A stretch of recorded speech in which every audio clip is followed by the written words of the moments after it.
Olá, caro aluno, dando sequência ao nosso estudo de biossegurança. Hoje eu vou abordar aqui alguns aspectos que envolvem a exposição ocupacional que o profissional de saúde ele está sujeito, né, em relação principalmente ao material biológico, bem como será abordado aqui também as responsabilidades do empregador e do empregado. Então, vamos lá, para conhecer um pouquinho mais sobre toda essa nossa história, todos esses contextos relacionados à biossegurança. Vamos falar um pouquinho primeiro sobre a exposição ocupacional ao material biológico, que é o principal risco que todo profissional de saúde ele está sujeito. Então a gente deve partir do princípio que todo profissional de saúde, quando ele se expõe a algum material biológico, ele tem que registrar, né, tem que declarar isso como um acidente de trabalho. E essa declaração e esse registro, por sua vez, ele é feito através de um sistema de notificação de acidentes biológicos, que é denominado SINABIL.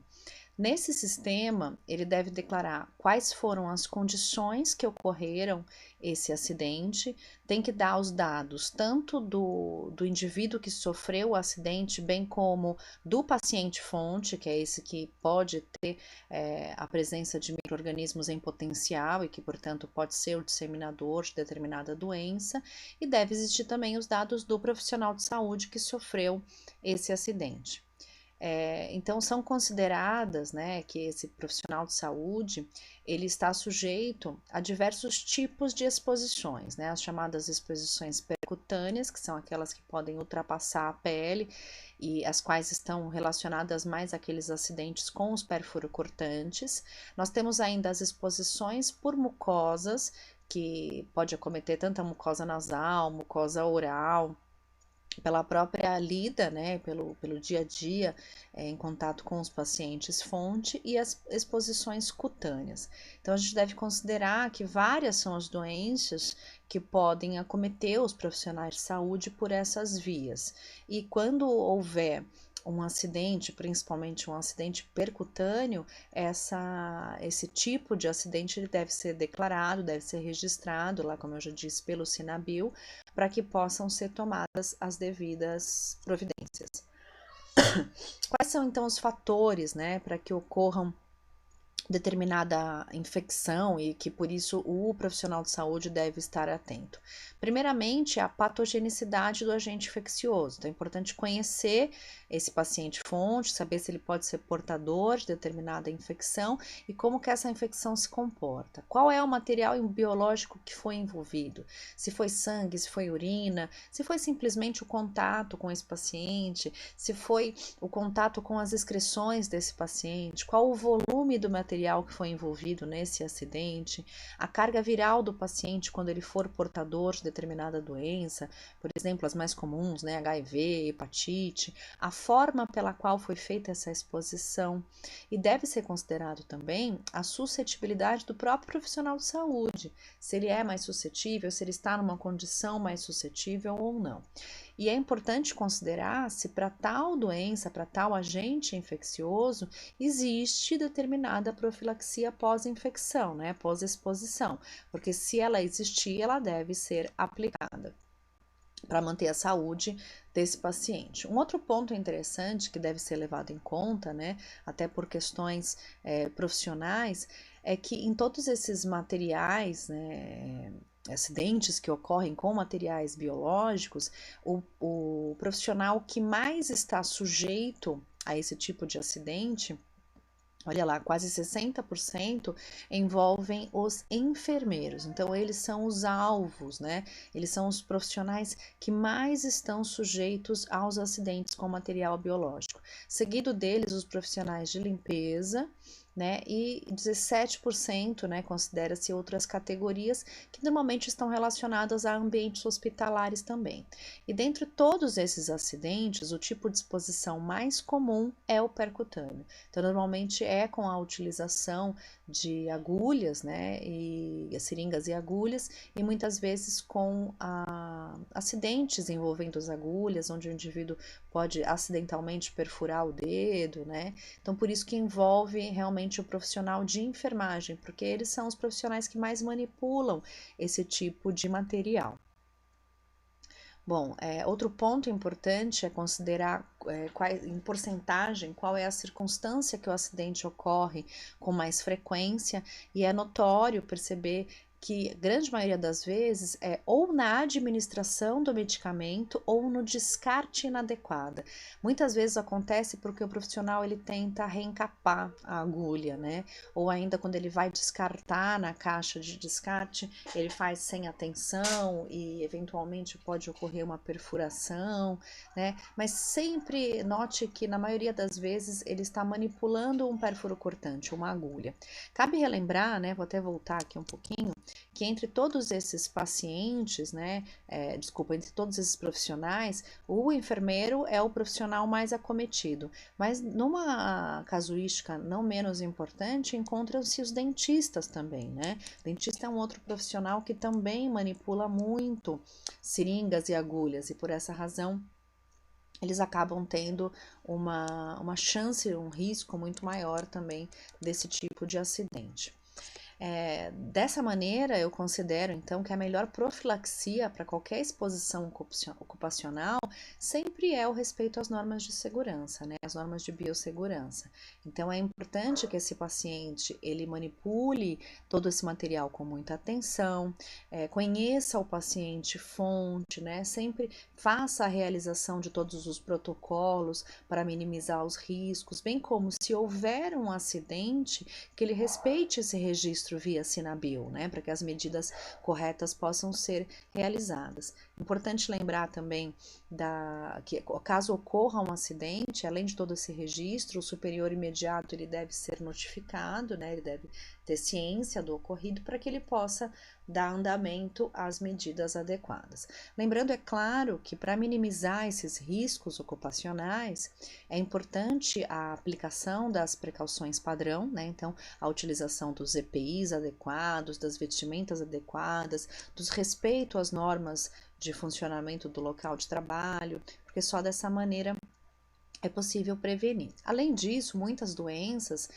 também existem a vantagem de existir vacina, né? Então, a vacinação é um protocolo interessante para que ocorra a prevenção de diversas doenças infecciosas que são muito comuns em unidades de saúde, e para isso é importante respeitar os calendários, né, anuais que ocorrem, e todo profissional de saúde ele deve se vacinar, principalmente em relação à hepatite e ao tétano, né?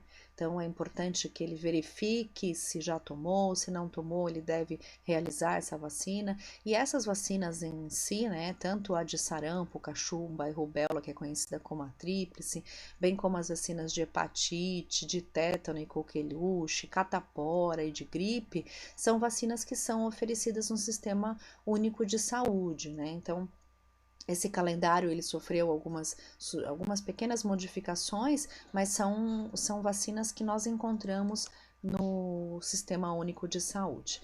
É claro que é de suma importância, né, é super relevante aqui a gente relembrar que algumas vacinas elas são mais importantes aos profissionais de saúde devido à gravidade da doença, como por exemplo a hepatite B, né, que é uma doença que tem um potencial muito grande de contaminação, caso o indivíduo ele tenha uma perfuração cutânea. Então é de suma importância esse controle para esses indivíduos, né? Considerando que cada ml contaminado com o vírus da hepatite B, ela chega a conter 100 milhões de partículas virais, e é um vírus super resistente, né? Ele pode ficar no meio ambiente por até uma semana. Então, basta algumas dessas partículas para contaminar a pessoa, né? Ter o contato com o sangue e contaminar. Então, é uma doença que tem uma relevância muito grande. Bem como a hepatite C, né? A hepatite C também é causada por um vírus, também a disseminação dela é especificamente pelo sangue e derivados das pessoas infectadas, então ela também causa um acometimento grave ao paciente, e por essa razão ela deve ser tomada as devidas precauções. Bom, e quais são então os procedimentos padrão que devem ser realizados caso ocorra um acidente no qual esse profissional ele entra em contato com um material biológico que pode estar contaminado ou não. Então, se ele teve um contato com uma pele íntegra, então basta lavar o local com água e sabão e seguir ou utilizar uma solução antisséptica, né, que pode ser um álcool, pode ser uma solução degermante. Na pele íntegra, normalmente não se constitui uma situação de extremo risco, né? Então, basta a lavagem para minimizar esse possível risco. Agora, quando o contato já é com mucosa ou percutânea, ou seja, que possa atingir o sangue, aí já é necessário medidas mais intensas. Então, além de lavar o local com soro fisiológico e água em abundância, né, é importante não fazer, principalmente na questão do percutâneo, não fazer pressão no local do ferimento, né, porque isso não interfere, na verdade, no potencial da contaminação. E além disso, né, nesses casos principalmente, tem que identificar, né, o paciente fonte, para ter, se possível, né, para detectar se esse paciente fonte ele é portador de algumas dessas doenças mais graves, como HIV ou hepatite B e C, e comunicar ao chefe imediato, né, para que ele possa dar destino, dar sequência a todas essas recomendações. Lembrando, é claro, né, que todo profissional de saúde ele deve utilizar abundantemente os equipamentos de proteção individual, né, tanto EPI como fazer uso dos EPCs. O EPI, ele é disposto, né, ele é regulamentado a partir de uma norma regulamentadora, então o uso dele é obrigatório a partir da norma regulamentadora número 6, que ela é existente desde 1978, bem como a aplicação dos EPCs nos laboratórios e ambientes de trabalho, sempre para minimizar esses riscos, né, de fundamental importância que elas estejam presentes aos profissionais de saúde. Então, vamos falar um pouquinho sobre esses equipamentos de proteção, né? Lembrando que eles são barreiras primárias para a preservação da saúde do trabalhador. Então, de fundamental importância a existência dos EPCs, né, de uso coletivo, bem como a utilização do EPI. O EPI ele é individual, como vocês já sabem, e protege o indivíduo contra qualquer risco, né, de segurança e saúde no trabalho. Envolve equipamentos tais como jaleco, avental, máscaras ou respiradores, luvas, os óculos de proteção, dependendo do local de trabalho, proteção auricular, se for um local onde existe um risco físico por ruídos muito grande, toucas e gorros, bem como os protetores, né, de trabalho individualizado, né, propé ou botas para proteção nesse ambiente. Né? É importante que o profissional de saúde saiba como remover as luvas para evitar a contaminação. Sempre deve ser realizada a partir dos punhos, né? E mesmo que ao avesso, ela deve ser descartada, sempre segurar a mão enluvada, né? Aquela luva que foi contaminada, nunca segurar com a mão que está sem a luva, né? Senão não faz sentido isso. E a utilização desses EPIs, como eu já disse, ela é embasada pela norma regulamentadora número 6, de acordo com a portaria 3214 de 1978 do Ministério do Trabalho. Então, ela já há muito tempo ela é regulamentada. Além disso, né, a determinação da necessidade do EPI, ela pode ser fiscalizada de acordo com algumas organizações, algumas comissões, como por exemplo o SESMIT, né, que é o Serviço Especializado em Engenharia de Segurança e Medicina do Trabalho, que é uma empresa que ela presta um serviço de consultoria. Então, geralmente a empresa ela paga para uma empresa que dá esse serviço de consultoria fazer a fiscalização, onde um profissional técnico, né, que tenha conhecimento da área, ele possa recomendar qual é o tipo de EPI adequado, quais as condições de utilização desses EPIs no ambiente de trabalho. E além disso, né, essa empresa, normalmente isso vai de acordo com o número de funcionários, né?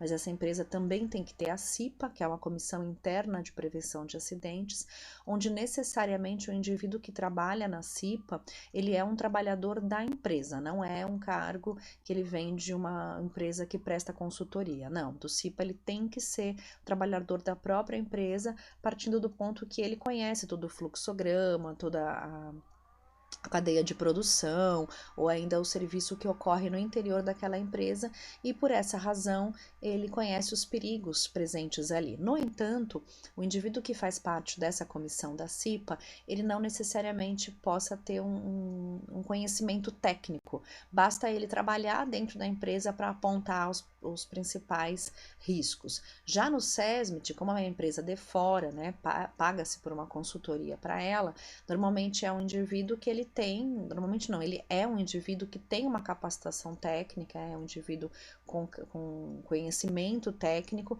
para poder adequar, né, e minimizar os riscos da empresa. Então, ambos os cargos, né, tanto em SESMIT quanto em CIPA, é um profissional que tem que estar habilitado, né, ele tem que estar trabalhando naquela empresa, no caso do CIPA e no caso do SESMIT, ele tem que ter um conhecimento técnico. Em ambos os casos, eles visam sempre minimizar esse risco, né? Partindo do ponto que a empresa sempre é obrigada a fornecer o EPI, então é competência da empresa o fornecimento, então o indivíduo recebe, não basta só receber, ele tem que receber um treinamento técnico para saber a correta utilização desse EPI. Quando essas medidas gerais não oferecem proteção completa, né, contra os riscos de acidentes ou de doenças profissionais e do trabalho, esse cargo esses profissionais do SESMIT devem apontar outras medidas para serem realizadas, né? E o EPI ele tem que ser implantado o mais rápido possível, sempre para atender todas as situações que possam causar risco a esses trabalhadores. Então, é responsabilidade do empregador, como eu já disse, né? Adquirir esse EPI, oferecer esse EPI ao empregado, é obrigação do empregador exigir o seu uso, orientar e treinar esse indivíduo para que ele possa utilizar o EPI de forma adequada. Então, em todo momento, o empregado ele assina, né, que ele está recebendo o treinamento, que ele está recebendo o aparato. Caso tenha algum dano, né, perda, dano, o empregador ele deve substituir esse EPI, né, e deve se responsabilizar também pela manutenção periódica. E óbvio que tudo isso tem que ser registrado, né, porque sob o ponto de vista legal ele tem que provar que ele está oferecendo tudo isso ao empregador.